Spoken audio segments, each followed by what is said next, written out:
So I finally realized that this extra video cable that was sitting here does in fact connect, does in fact let me, string it, because it's kind of more convenient, especially when I'm looking at the screen here. That makes it easier to because I was a bit worried that things, especially with this, you want to make sure that things. I'm actually just starting to color. Oh, well, that's just Matlab automatically does. Oh, well, I always have everything black background because I don't like breaks. Oh, right. Obsessive. Which is, I mean, I don't Yeah. So I'm like Mr. Reverse Video. So, I guess red is the default color for like one of these years I need to keep. I don't know. I know in like the terms and knows you can make it very Yeah, that's too like that's too like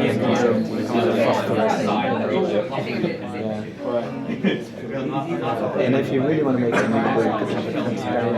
I see people who have transparent and like with like your background and everything.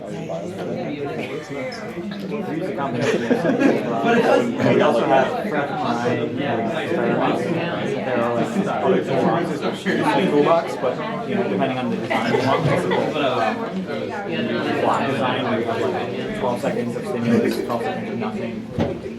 That software that makes it really easy to put that all together. So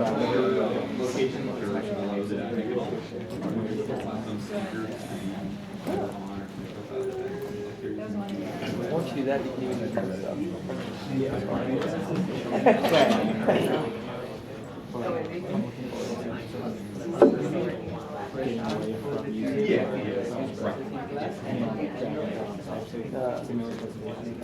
So before the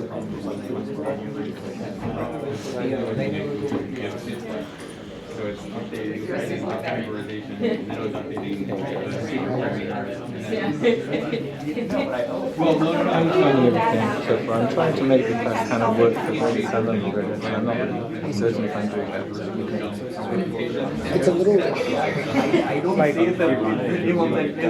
like it. It's hard for me to understand besides the readings. If there's anything else okay. Besides the reading questions, because I'm more. But if you're doing the readings, okay, this is helpful to know. If you're doing readings, you're getting some things from. I wonder which one is You'd be more used to like kind of more used to like being arguments and homework. Well, even in class, I'm not sure if we're supposed to take notes or just listen. Well, I put it in notes. I should say so. Everything, all of the lecture notes and the YouTube things are going online. Okay. You want to have a weekly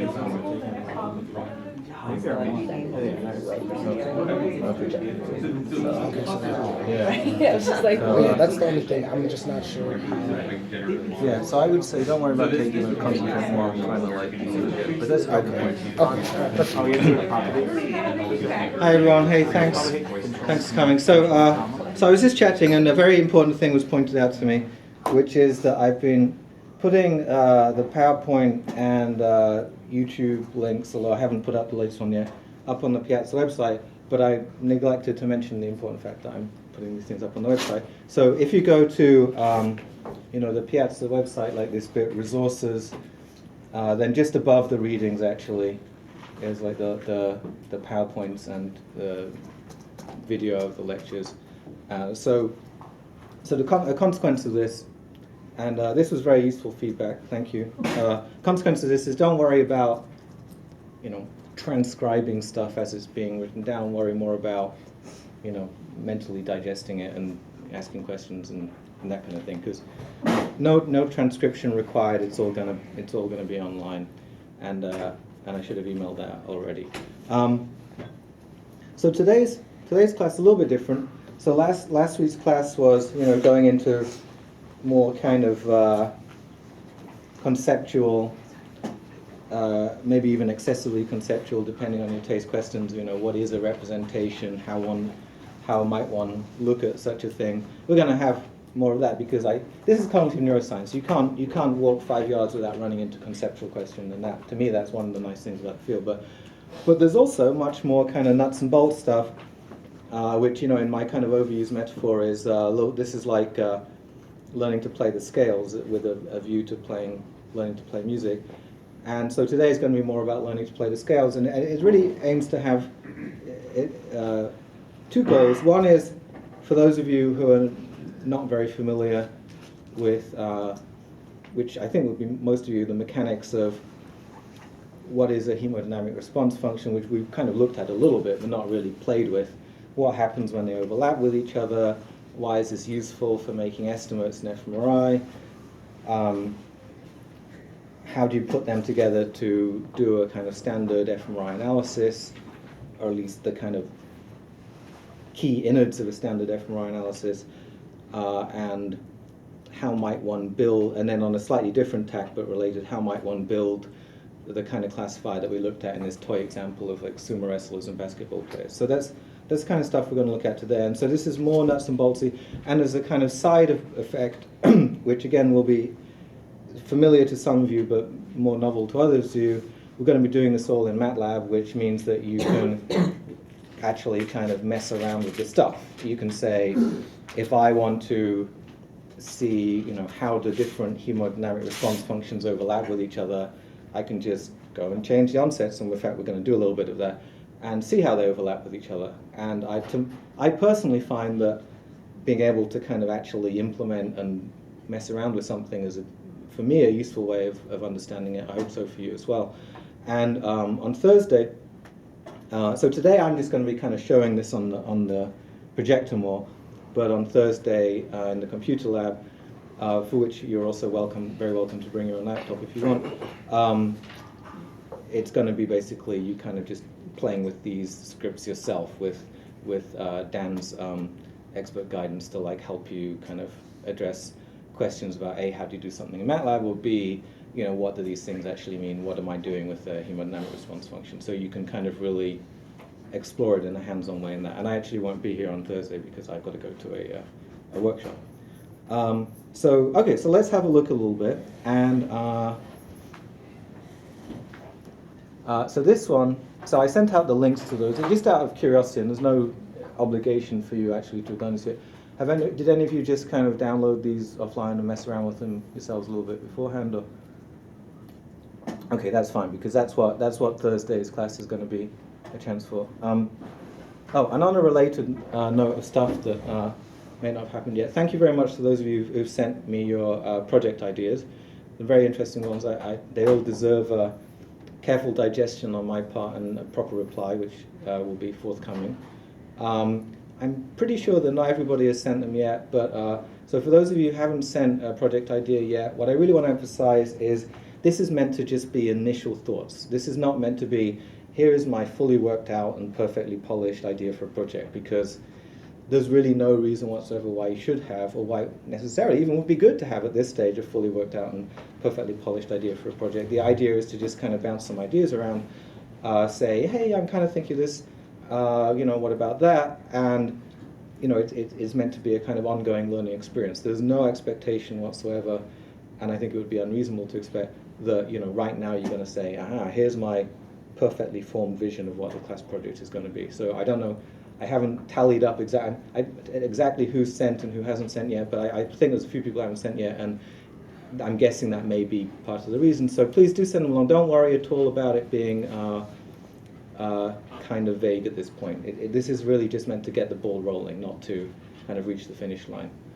And if you're really stuck of an idea for doing a project, what I would recommend is, remember like in our very first class we had this question, what is a question about neuroscience or the brain or behavior that kind of grabs you, and why does it grab you? I would take that as your project. If you can't think of, even if you can think of something else, that's fine. But when I say if you can't think of anything else, that makes it sound like that would be a kind of last resort fallback option. I think that would actually be kind of like a nice thing for a project. You want to do a project that is something that you actually care about, and if with that question, where you said, here's something I would like to know, and here's something here's why I care about it, and here's something I'd like to think more about, that would be a pretty good basis for a project potentially. So if you're stuck, I would definitely suggest that. Okay, so anyway, so don't worry about sending super polished things, but do please send something. So so let's have a look at some of the more nuts and bolts of what's going on in in hemodynamic response functions, in why they're relevant, where they come from, what they have to do with fMRI analysis. So these tutorials, wow, I wrote this in 2002. It makes me feel old. Okay, these tutorials are full of extremely verbose comments. So it tries to explain everything in a very, very step-by-step manner, which happens to be the way that I like to explain things. But for people who already, if you're already familiar with this will seem a little like overkill, but not everyone is familiar with this. So we've talked about this a little bit before. Neurons are fast, blood is slow. And what we measure with fMRI is this indirect measure of blood oxygenation. And it's just a lucky fact of the brain that, and the circulatory system, that blood and blood oxygenation happens to produce a signal that we can measure with a big magnet. And the reason, as you've seen in the readings, is because the magnetic properties of deoxygenated blood are a little bit different. So we're tracking blood oxygenation, and it's a slow thing. So the brain becomes active. In other words, neurons are firing. That involves use of energy, use of oxygen, and through mechanisms that are only partly understood and are very actively researched, the brain figures out, aha, extra oxygen is needed here, and extra oxygen gets sent there. And then for reasons that are even less understood, lots of extra oxygen gets sent there, much more than is actually needed, it seems. So the slightly strange thing happens that when oxygen gets used, the amount of oxygen in the area goes up, right, which is kind of a little bit counterintuitive. There is some belief that it goes down a little bit at the beginning and maybe goes up later, but this is controversial. So this thing of extra oxygen being sent there is what's called the hemodynamic response. Hemo is meaning blood, dynamic meaning moving around, and it happens to have a fairly characteristic shape, meaning the shape in time. So let's have a look at one of those. So once the response starts, it just does its thing until it's finished. It peaks, then it goes back to zero, undershoots a bit, settles back to baseline. And all this was kicked off as a result of the stimulus coming in. And what's important is that these are, to a reasonably good approximation, independent kind of kicked off events, which once they've been kicked off, they just go and do their own thing and run till completion. So in other words, if one stimulus comes in, it kicks off a hemodynamic response function. Another stimulus can come in just a short time afterwards. It's going to kick off its own hemodynamic response function. You've got two hemodynamic response functions both going at the same time, one sending extra oxygen, the other one sending extra oxygen, and in fact, to an okay approximation, they just add up with each other. And this turns out to be extremely useful for doing a lot of types of fMRI analysis, that this is actually not a bad approximation at all. So we're going to look at what happens when these things just add up on top of each other. And the jargon term for this is convolution, and we're going to look at that in a little bit as well. So it just means that convolution is when you take something that's essentially a filter and you get copies of that filter and add them up and stick them on top of each other. So in this case, the neural response is the trigger that says, give me one of these HRF filters. So kick off one of these responses. And then another stimulus can come in and say, give me another one, give me another blast of oxygen. And that will come and do its own thing. And they'll just kind of sit on top of each other and add up with each other if they're in the same location. And that kind of addition and adding up is basically what convolution is. So if you do things like vision or image processing, you'll encounter convolution in that context. It turns out to mean essentially the same thing.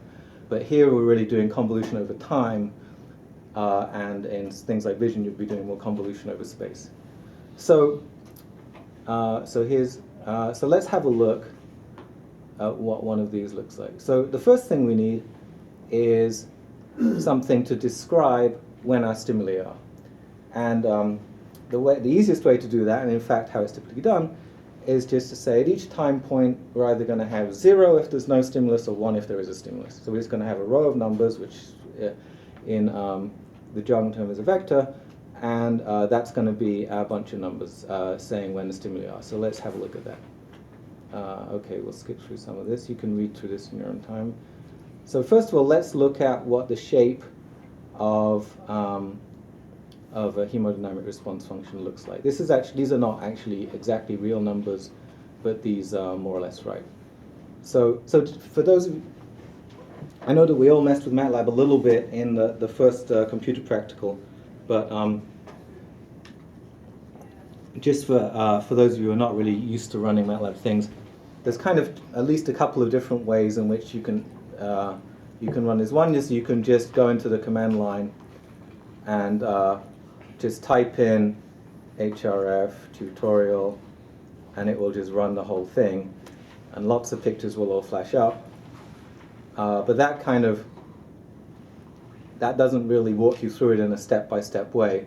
So what I would actually recommend, if you really want to go through it by step, and you can spend Thursday doing this with Dan's guidance, is you can just take things and kind of copy and paste them into the command line, and then that way you kind of are literally going through each step in a kind of more controlled way.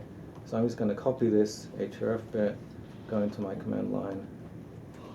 Okay, so now I've just told Matlab this is what the numbers of my HRF. Well, that little string of numbers is kind of hard to visualize, so let's plot it. And one thing that's nice about Matlab is it's very easy to plot stuff. So for those of you who haven't made a plot, well, actually we did make a plot the other day, but we didn't look too much into what we're doing, so we're just going to say, I actually have 18 numbers in there, actually 19 numbers, so I'm just going to say they go from 0 to 18 seconds.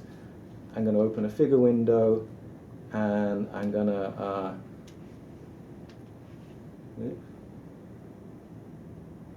and I'm just going to plot it. So I plot the time vector, the x-axis, the HRF on the y-axis. I'm going to stick some labels on it because labels are helpful, so let's make that plot. So you don't have to do this by copying and pasting, but I personally find that more helpful than just kind of running everything at once. Okay, so here's our plot. So this is kind of what a typical HRF looks like, approximately. So here's the, I don't know if you can see here, this is time in seconds. This is the fMRI signal, which is rendering in a funny way. So it starts at baseline, kind of goes up. These are arbitrary numbers on the y-axis here. It's really the shape that matters. Kind of peaks around 5 or 6 seconds, and then goes down a bit. There's a little bit of undershoot here, and then eventually it goes back to baseline. So there was a time when if people wanted to have a whole bunch of stimuli in fMRI, present people with a whole bunch of stimuli, the way they would do it was present a stimulus, let it kick off its HRF, wait for 18 or 20 seconds until that had finished, present the next stimulus, and then repeat that. So you wouldn't get very many stimuli, but the nice thing was it meant that they didn't kind of start messing each other up by producing overlapping HRFs. And then around 1996, people figured out, well, hang on a minute, maybe we don't need to wait so long. Maybe we can actually start kicking off the next HRF even before the previous one is finished, and that will work just fine as long as they literally just add up with each other. Now they don't actually, and it turns out, and then people did a study, actually Jeff Boynton was one of the pioneers of this, whose father designed this building, random trivia fact of the day, and it actually turns out that they do sort of add up with each other reasonably well. Not perfectly, but close enough that this is a good approximation and it actually works. So we're going to look at what happens with that. And the big advantage of that is you don't have to wait 18 seconds between all your stimuli. So you can have a lot more stimuli, you can have a much more naturalistic kind of task design. I mean, in real life, you very rarely do something and then wait 18 seconds and then do something else. And that's called event-related fMRI. More or less, most fMRI these days is actually event-related because you usually, because it works well enough that people can intermix different stimuli, have them quite close together in time and not have to worry about it. So that's what an HRF looks like. So the key point is that it kind of peaks after about 6 seconds and then goes down again. So So what happens if you have more than one stimulus? Okay, so let's make a vector of the time series of stimulus onsets. Vector is just a bunch of numbers in a row. Okay, so here's this. So here we're imagining now that we have a flash of light. So our stimulus is going to be the most simple stimulus in the whole world, is the flash of light. Okay, and when it flashes, we're going to have a 1. When it doesn't flash, we're going to have a 0. And suppose we have 60 seconds, and we decide we're going to flash our light at time 10.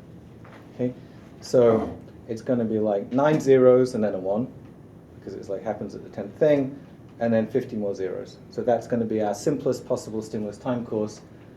And this is how you would make that in Matlab. So you literally just say, this means I want 1 row and 9 columns, and this means I want 1 row and 50 columns. So you have 9 zeros and 1, 50 columns. And if I copy and paste this into Matlab, then now into the Matlab command window, then now Matlab knows what my variable first light stim time series is. And it's kind of a nice thing that actually you can do in Matlab, which you can float your mouse over the variable. There's actually an option you have to turn on for this to happen. It's called enable tooltips. You can float your mouse over the variable, and it just shows you, as long as that variable is in the workspace, it just shows you what the variable is. So here it is, a bunch of zeros and then a 1.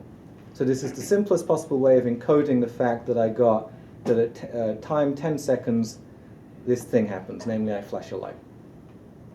Okay, so and so not only is this a kind of abstract representation of the fact that at 10 seconds we flash a light, but this is literally, because this is entered into the computer and this is a real vector, this is literally a time series that you can convolve with the HRF. So you can say, if I have something that is a bunch of zeros and then a 1 at time 10 seconds and a bunch more zeros, and I convolve that with my HRF, what does it look like? Well, as you might imagine, it just means you get, at time 0, you get 0 copies of your HRF. At time 1, you get 0 copies of your HRF, etc. And then at time 10, you get 1 copy of your HRF, and then you get 0 copies again. And you just add them all up. So this is going to be a very unexciting convolution, because you can kind of imagine what it's going to look like, but it's going to get a little more interesting in a minute. So let's actually do this. Let's do this, and we can literally. Turns out the command in Matlab for convolution is this conv. So you literally just sort of do conv, that time series that we just made, and then this HRF that we just made, and then we can plot it.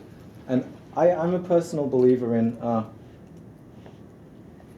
kind of informatively named variables, although I maybe go overboard. So this variable is called HRF convolved with time series. But this is kind of partly for tutorial purposes. But I would actually. This is, everyone's personal taste, but when we were going through the, when we were doing the computer practical the other day, some people had, time series called things like A and B and stuff like that, which is fine. It saves a lot of typing, but then it's so hard to remember which, if one of them is the fMRI time series and the other one is, say, the time series of the blocks in the design, which one was A and which one was B is so hard to remember. So I personally, it just makes it much easier to remember what on earth is going on in your code if you give things meaningful names. They don't have to be that long. Okay, so we're going to do that convolution. I'm just going to copy and paste here, and we're just going to plot it. And there's kind of a neat little. In the plot, we really want to see two things. We want to see the convolved time series, and we want to see the kind of set of stimuli that gave rise to it. So there's a nice little trick you can do in Matlab that I know some of you were doing in the computer practical last week, 2 weeks ago, where you can lay plots on top of each other, and that's this subplot command. And if you're interested in the mechanics of subplot, it all gets explained here. So let's have a look at that. So I'm just copying and pasting this here, giving it a little some labels, and now I'm going to plot the underneath it subplot 2 here, the second subplot. So now I'm just going to copy and paste that here, and it'll make a nice video. Okay, so let's see. Okay, so here's the time series of when the light stimulus came on. So it's 0, 0, 0. Oh, at 10 we got our stimulus, and And then that means I got 0 copies of the HRF, 0 copies of the HRF, 0 copies, 0 copies, 0 copies, 1 copy of the HRF, and here it is.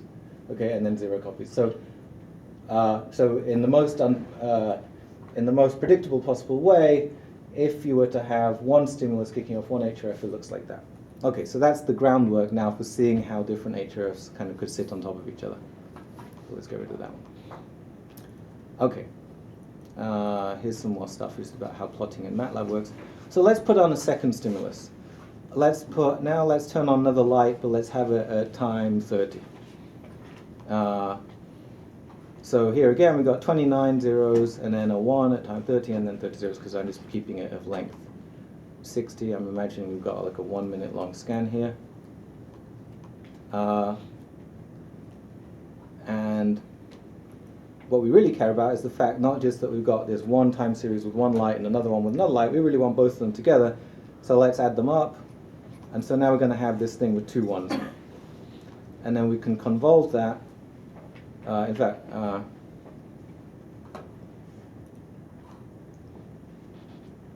we can convolve that with the HRF and then plot that. This thing called now HRF convolved with all lights time series. So let's plot that in figure 3.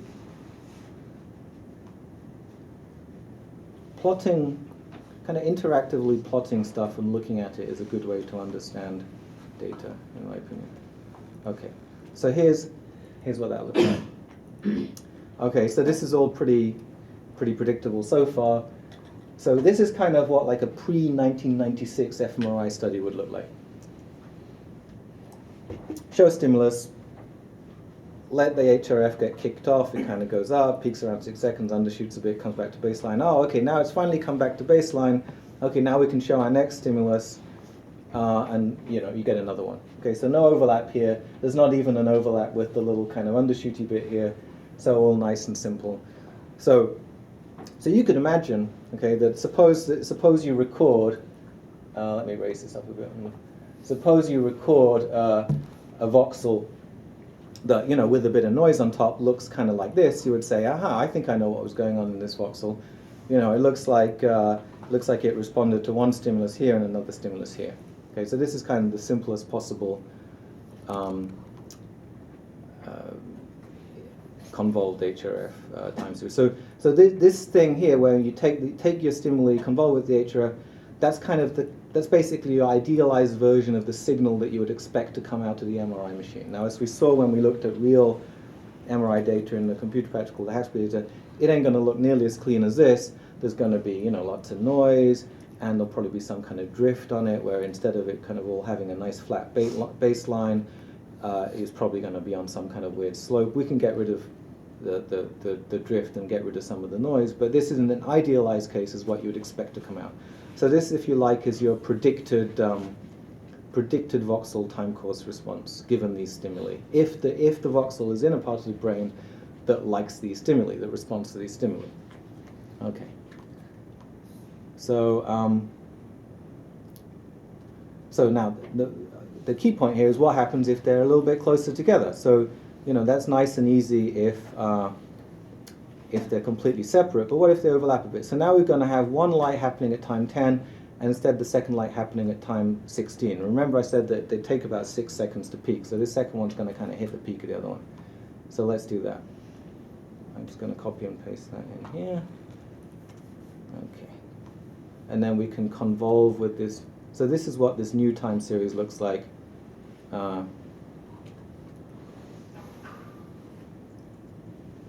Oh, I don't think I added them up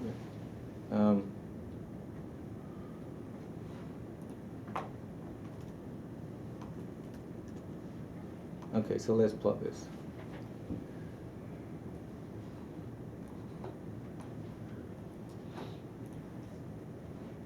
Lots of labels.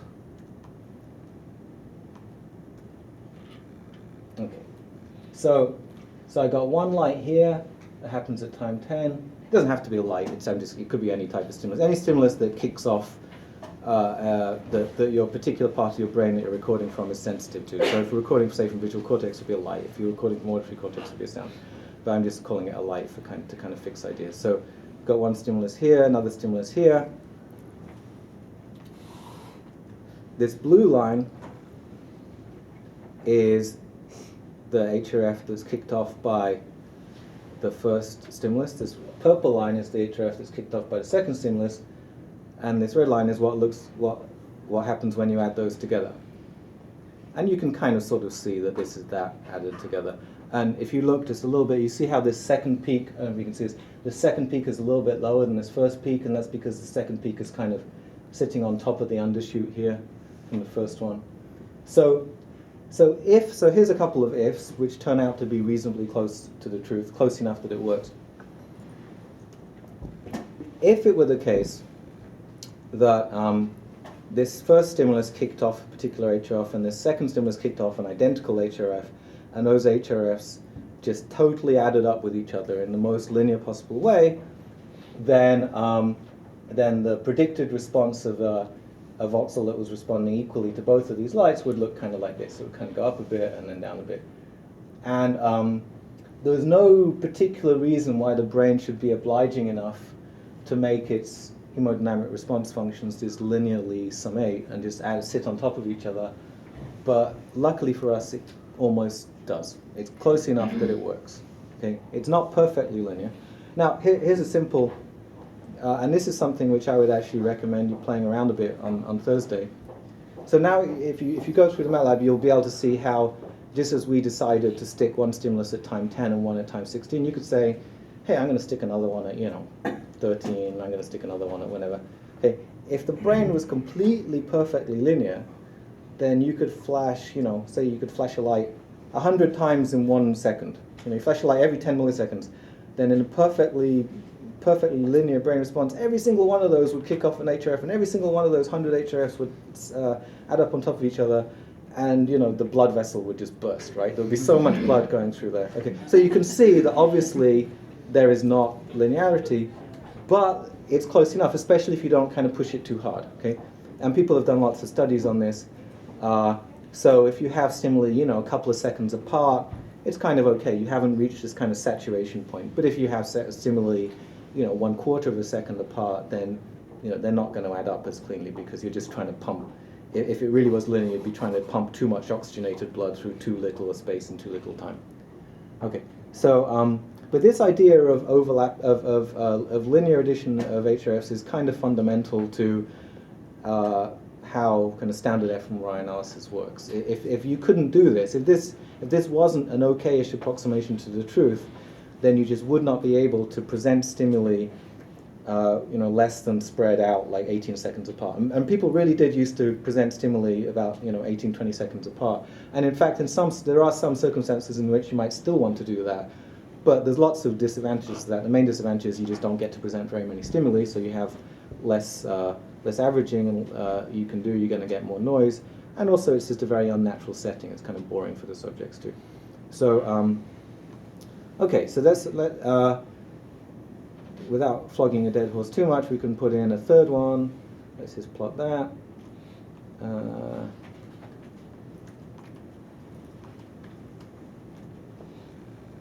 Okay, so here's actually kind of an example of that. So as you start to poke these things closer and closer together, then this summed total just kind of mounts and mounts and mounts and mounts. Eventually, that's not going to work anymore, but it works okay. So so you can play with what the different HRFs kind of look like when they lie on top of each other. So that's in a kind of that's a kind of cartoon level description of what convolution with HRFs looks like. But as well as just being these kind of cartoony pictures, this is code that actually is convolving actual things that look like actual stimulus time courses with actual HRFs. So you can really kind of explore it and see what different possibilities would look like. So I think I'm not going to go into too much detail on this now, but there's a second one which I would we'll just look at it very quickly here, which just kind of goes into a little bit more detail about what's happening with convolution. And it is really as simple as I described it. It's literally just each time point, if you've got a value of 0, it says give me 0 copies of the HRF. If you've got a value of 1, it says give me 1 copy of the HRF, and they all just add up on each other. But the key point is that they add up on top of each other in this kind of time shifted way. So the one that was kicked off at time 10 is starting at time 10. The one that was kicked off at time 16 kind of, only starts to add up at time 16. So, so here's a kind of, I don't think I'm going to show the picture of this because you've already seen these pictures. But this is kind of what the addition or multiplication looks like. So if this is a kind of mini HRF that kind of goes up and then down and then back again. So if I've got 0 copies of this at this time, 0 copies of this at this time, 1 copy of this at this time, 0, 0, 0, then you're literally just kind of shifting it along, multiplying it by whatever the stimulus, is the stimulus happen or not, adding them up. And so it's, convolution sounds like a kind of complicated term, but it's literally just, shifting something along, multiplying it by, taking a filter, shifting it along, multiplying it by however many copies of your filter you have, and then adding them all up. Raj, I have a quick question. If you go back to one of the figures that you showed before, Yeah. so you're showing the superadditivity, right? So that when you present certain stimuli and it builds up on it. Does the undershoot afterward? So if you look in that middle row, does that also dip lower than what is normal? Yes, so you can have, just as you can have, Yep. in the purely linear case where everything literally just adds up, which is, not exactly what the brain does, but it's close enough, just as the peaks will add up. So here, I've got like, is this visible? Let me raise this up on the board a bit. Just as I've got 3 peaks all kind of adding up here, making this big tall bit, kind of here, I've got, it's kind of hard to see, but I've got a couple of little troughs. Yeah. And so the peaks add up and make a big peak, and the troughs add up and make a slightly bigger trough. But the trough never gets, the undershoot for in an HRF is not particularly big. The most marked and noticeable thing about an HRF is that it goes up a lot.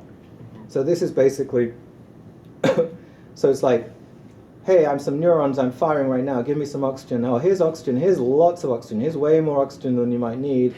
Here's the overshoot, and then use it all up, oh, now I'm kind of low on oxygen. Okay, now I'm back to baseline. So, so the by far the most prominent thing that happens is that the brain gets way more oxygen than it needs. Or if people think it gets way more oxygen than it needs, there might be the brain might have some incredibly good physiological reason for giving way more oxygen than is needed, but just nobody knows what that is. I mean, I wouldn't be in the least bit surprised if the brain does have some very good reason for that. I think it's a fair statement to say nobody knows why this happens, but it does happen. Yeah. Does simply laying horizontal redistribute the volume of blood in the head? I think just to a very small degree. Certainly, like having your feet up above your head can.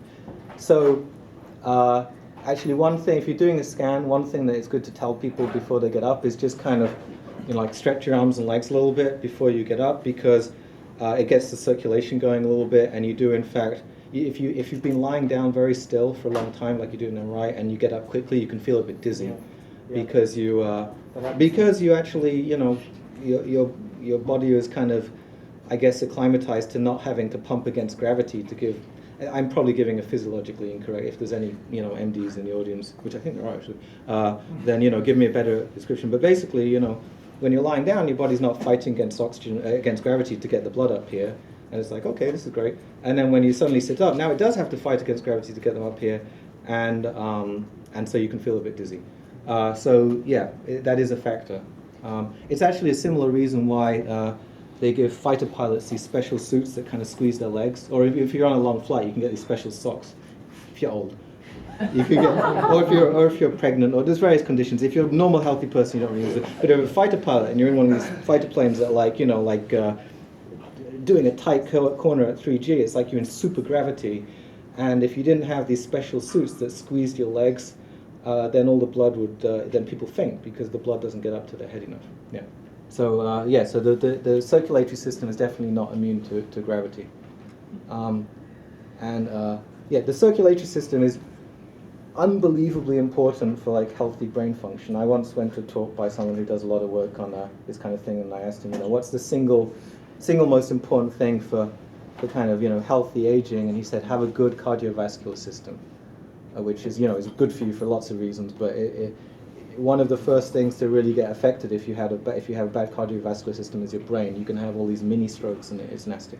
Yeah. Okay, so that's How are we doing for time? Okay, so that's the basics of a hemodynamic response function. So the key point here is that they kind of sort of add up with each other, and that's extremely useful. Now, okay, so why is that useful? Well, let's look at that now. But you can imagine, okay, that suppose that your measured signal is this, right? And you know that you showed 3 stimuli. But now in this case, we're just kind of blithely assuming that the brain responded the same way to all 3 of these stimuli. Well, in this case, it was the same stimulus each time, so there's not an unreasonable assumption, although actually, usually you get slightly decreased responses to repeated stimuli. But suppose I had 3 different stimuli, and we'll look at that, an example of that in just a second. And you said, okay, I get this response, and I'm trying to figure out how much did the brain respond, this particular voxel of the brain, how much did it respond to this stimulus, how much did it respond to that stimulus, how much did it respond to that stimulus. Well, all I know is that I'm measuring this kind of big compound added up response, and I want to try and kind of unweave it and figure out, what were the subparts that were added up to it. Okay, it's much, much, much easier to try and figure out what were the subparts that got added up together to make this big thing that you measured, this big compound thing that you measured, if you can assume and not be too far wrong in your assumption that they literally just add up with each other. If they add up, but kind of they don't exactly add up and they kind of get scaled by some unknown scale factor, then it's much harder to make that estimation. So the fact that these things actually kind of sort of add up with each other is extremely useful for trying to figure out what were my responses to stimuli that produced actually overlapping responses. And that's kind of the basis of why event-related fMRI analysis works. Why it's okay to present stimuli close together such that their HRFs overlap. You can just say, we'll just pretend that everything's linear, and it turns out to be a reasonably accurate simplification. Okay, so that's what convolution with HRFs looks like, and I encourage you to, on Thursday or at home or whatever you want, to play around with that. And you can do things like, what if I kind of take the stimulus and make it over here, and what if they're not evenly spaced, and what would the convolved HRF look like then? And you can kind of just get a feel for how these things behave, and you can do that because these are actual time series actually being convolved with each other. So you change where this is in the time series, and it will give you a different answer here. Let's have a look at the next tutorial, which is design matrix tutorial. So we're going to look in, later when we actually start going through, more of the. Yes, please. Hi. I guess I'm asking if you did this just for teaching purposes. You assumed there's one fixed HRF, it holds for all voxels in everybody's head.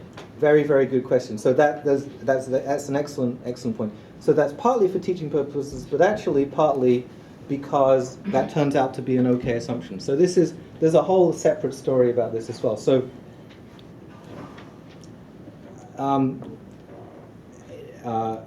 as many of you have already experienced, any model has lots of simplifying assumptions, and there's this old line saying, which is kind of too much of an oversimplification, but all models are wrong, but some are useful. Okay, but so every model has some oversimplifying assumptions, and usually what you buy with your oversimplifying assumptions is simplicity, greater interpretability, greater falsifiability of your model. And what you lose with these assumptions is, well, they might not be quite right. Okay, so you really don't want to push it too far and have all kinds of assumptions which are just plain wrong. It's like there's this old joke about physicists modeling the flight of a chicken through the air, and he says, first assume a spherical chicken. And anyway, so we don't want to be assuming a spherical chicken because that's obviously not going to be very helpful. So Robbie raises a very valid point. Well, hang on a minute. This is a big assumption. We're just going to have, a standard HRF, and we're going to assume that it's the same across all voxels, all times, and all people.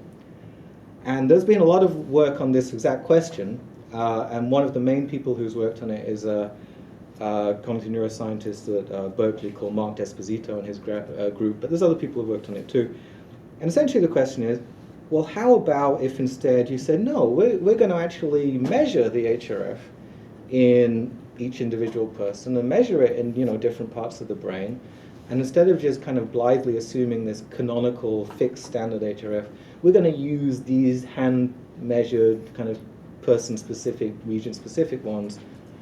And I wouldn't say there's like a complete consensus as to whether it's worth it or not, but people usually don't do that anymore. And basically, it turns out that what you lose is well, what you gain is that you have slightly better person-specific models, but what you lose is you have a whole bunch of person-specific models, and you still really kind of care about what's happening at the group level, and then you just have to kind of lump everyone together again anyway. So, and it turns out that although HRFs are not exactly the same in every person, not exactly the same in every brain region, they're close enough that it actually works okay. Now that might sound, well, that's horribly sloppy. You don't, I mean, it works okay. What does that even mean? We want precision here. But it turns out that, usually much of fMRI, in my view, is kind of figuring out which questions you really want to push on. It's just like this kind of quote about it's better to have an approximate answer to the right question than a precise answer to the wrong question. And many, many questions that people find, and I and other people find particularly interesting these days, are questions that where by far the biggest variability and by far the biggest sources of noise are, for instance, not the fact that one person's HRF might be different from another, but the fact that, say, one person's pattern of behavior might be different from another, or one person's way of representing the world might be different from another. So, you have to kind of, pick your battle. So you can spend a lot of time measuring each individual person's specific plumbing, if you like, and you end up learning a lot about their plumbing, but maybe not as much about, say, variations in the way in which different people might represent the world. So this is a question, it's an extremely important question. It has been looked at, and there's by no means a settled answer to it, but it seems that people's plumbing is close enough to being the same across people and across areas that, unless what you really care about is plumbing, you're saving yourself a lot of interpretative pain by just saying using a standard model, and that seems to work okay. And I know it sounds slightly dismissive for me to say plumbing. There are exceptions to this. So, for instance, there's evidence that say infants do have a really quite different time course from adults. The whole circulatory system is just dealing with different volumes and everything's different. So there may be special cases in which it really is, if you don't make a more kind of population tailored model, then you're really going to be assuming a spherical chicken. But in general, it is kind of okay. Aging can be another issue. Certainly, people who have some kind of disorder, like some say stroke patient, you might want to not just assume this. But yeah. So okay, so we've got these HRFs.